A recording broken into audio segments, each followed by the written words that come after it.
I will talk about how can you find achievements on your Pocket Option app. We go to figure out the solution on how you can do that on your app.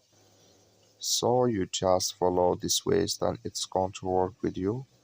So all you have to do, so you just go here above your photo profile, click on it. So then it's going to take you to this list. It's going to show for you like this.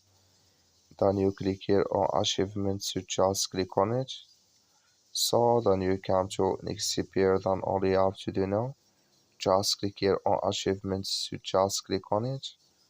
So then it's going to take you to this list. Then here you will find all achievements you have in this list here. So it's going to show for you like this in this list. That's all you have to do to find it on your Pocket Option app. So that's all. I wish you a great thank you for watching. Don't forget to support us by like and subscribe.